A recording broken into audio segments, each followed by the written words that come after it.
Hello there. Welcome back to the Fighting OCD podcast, the story of Gregory Jean Conrad. That's me. Um, at the end of the last episode, I promised that we would talk about what causes OCD, and so that is what we will do. I apologize, it's been a few weeks. There was a death in the family, and just plenty of OCD to get in the way of recording, more than anything. Um, Still getting used to doing this, and um, I had decided that I would like to start each podcast with little snippet from my book, like I did with the trailer in the first episode. Um, but the book doesn't really delve into what causes OCD at all. So this week, there won't be a snippet from the book. Um, we'll see how that goes going forward. But, so, to the point, what causes OCD? Well, there are a lot of things, I'm sure. One of them has to do with the imbalance of serotonin in your brain. Um, Specifically, the lack of availability of it, I believe. Um, but I can never really remember, because really that's unimportant to me. It under the important aspect of serotonin is that we know that a certain class of medicine, SSRIs, um, deal with making the serotonin more available, and for some reason, when we do that, it makes OCD a little better. But that's delving into medication and treatment, not what causes it. To me, the part that really matters, is the the miswiring of the brain. Um, so in every brain, there are multiple areas. Two of those areas are the cingulate gyrus and the cerebral cortex. Uh, the cingulate gyrus is the thing that tells us when we're in danger. Warning, Will Robinson, danger. It's what kicks serotonin out. Um, I'm sorry, not serotonin, adrenaline, and is responsible for the fight, freeze, or flight um, syndrome. Uh, that is when we get the danger signal, when our spider sense goes off. Um, we either flee, or we fight, or we freeze. Um, and so that's our fear factor, the cingulate gyrus.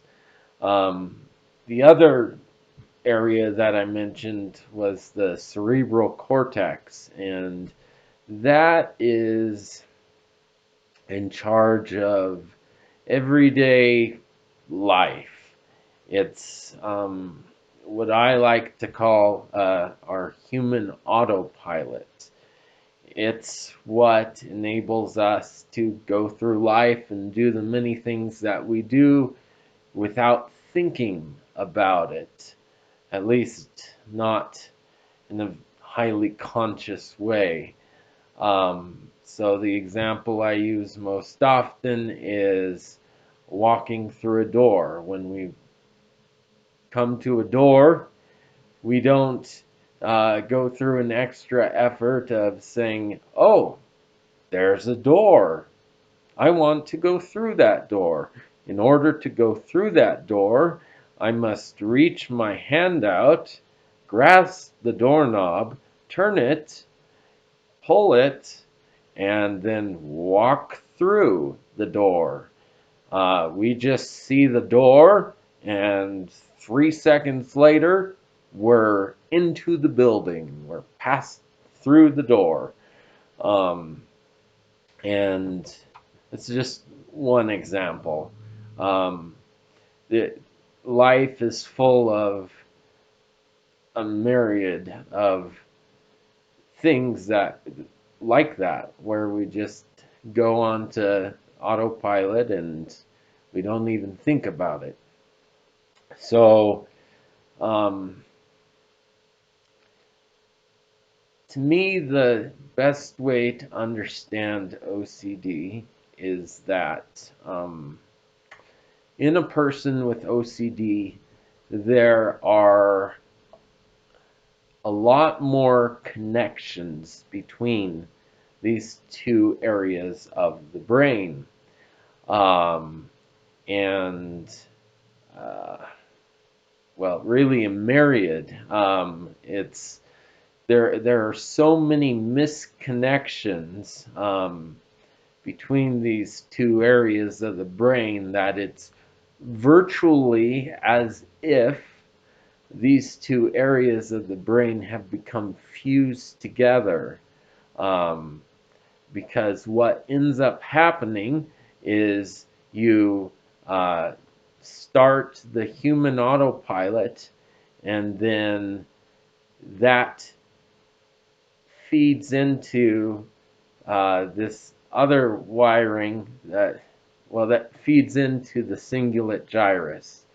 And so you're walking toward a door, and um, you think, okay, I'm gonna open the door. Well, so you're walking to the door, and instead of just going through it without any thought, you approach it and your synapses misfire, and it goes from the cerebral cortex straight into the cingulate gyrus. So now there's adrenaline pumping. Your brain is saying, warning, danger, and that causes a lot of problems. Because it's normal everyday things aren't meant to trigger the cingulate gyrus, because there's no need to. Uh, Walking through the door, touching the door, that's all normal stuff that we don't need to worry about usually. Um, but with OCD, you do. And so you walk up to the door, and instead of just walking through it, you think suddenly, oh, danger, that door is dangerous. If I touch it, I will die, or I will get violently ill. And so uh, that causes a lot of pain and anxiety and worry, when it shouldn't. And that's a major problem.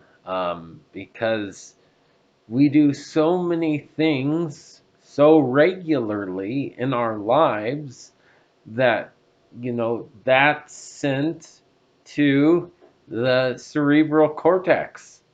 And then that ends up being missent to the cingulate gyrus because they're connected. They're almost fused together.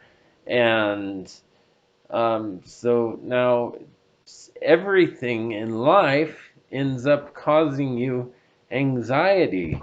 And uh, I mean, that would be bad enough as it is, but um, it's not just low levels of anxiety, it's high levels of anxiety. We're talking about levels like someone is pointing a gun to your head. I mean, you're going to pump out a lot of adrenaline in that situation because there's extreme danger in that situation. And but now you're going through life and doing all these things, human autopilot starts, and then you're like, it's like someone's pointing a gun to my head. This isn't good. And so, walking across grass can trigger it. Using the bathroom. That's a major one for me. I mean, most people just, they gotta go, and so they go, and then they're done going, and they proceed with their lives. But no, I mean, for me, and it's a lot better than it used to be. You touch that doorknob and enter that room and do that process, and you're filled with such terror that uh, again it's extreme amounts of terror. It's like 9/11. It's like you're in the World Trade Center, and the everything's on fire around you, and the top floors are coming down on you, and the bottom floors are giving way below you, and say this is the second tower. Then you're thinking what everyone outside of the building was thinking, that I mean, this isn't a freak accident anymore. This is war. We're being attacked. This is a malicious act. And so, you know, just huge amounts of anxiety, and so so much terror that suddenly it's logical for that person to go to the window and jump out of it, even though they're on the 150th floor, because that's better than dealing with the anxiety. And that goes to the point in our previous in the trailer and the first episode, that OCD causes you to do a lot of strange, very unsafe things. It's not normal. It's not safe to jump out of the window. But when you're in that situation, suddenly, it's logical. It's and everything about you is pushing you to do that. And and unfortunately, um, using the bathroom isn't like 9/11 at all, or it shouldn't be, but there's so much anxiety that you go through, and then the so the obsessions are screaming at you, and then you start doing the compulsions. You wash your hands. I wash my hands, 6 to 8 hours every day in near boiling hot water. And I mean, there's plenty in your body and brain that's still, while all this is going on, your physical pain receptors are still there. So you're still feeling the heat of the water and all, but it just doesn't matter because you have these thoughts of, I'm in danger, my life is at risk, and so I need to go through these extreme measures. And unfortunately, uh, doing those compulsions doesn't lead to a good end. It perpetuates it, as we talked about last time. But so that's the best way that I found to explain what causes OCD, what goes on there. Um, and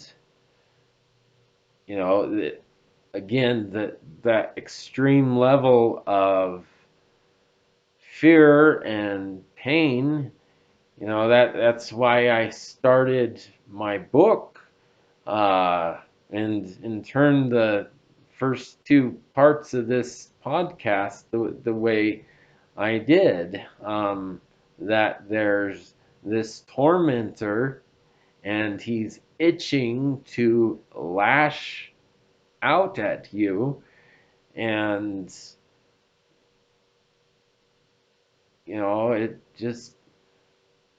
it's an extremely bad situation, um, when it shouldn't be bad at all, you know. Um, but there is good news, because there's a way to get better. There's uh, several ways, likely, but the one that I connect with, the one that produced the best results for me, was exposure and response prevention, ERP. But that we will save for our next episode. So, hope you are enjoying these, or at least finding them informative. Um, and you know, if if you find them helpful, I'd really appreciate it if you would tell other people about this, and let them know. The goal is to help as many people as possible. Um, and, there's a lot out there. A lot of people have OCD, but an even huger part of the population are those who know people with OCD.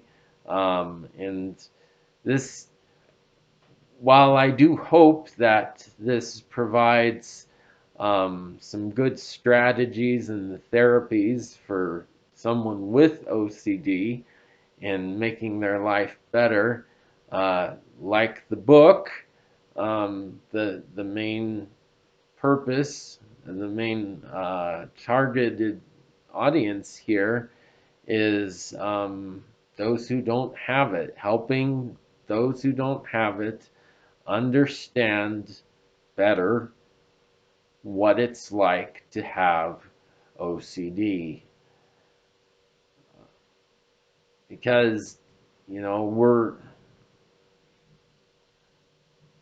we're all afraid of things that we don't understand. And so the more we understand it, the less we're afraid. And it, it's not even that we're necessarily afraid of it, but the better we understand things, the better we can help those around us, or at least have a better idea of what not to do, what not to say. Um, yes, please um, invite, share this podcast too with others, and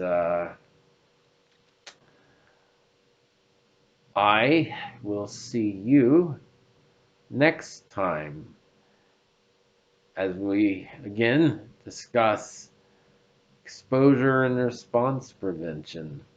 What do you do now that you understand what OCD is and what causes it?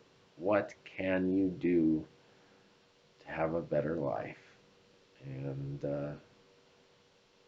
I'll see you next time. Gregory, out.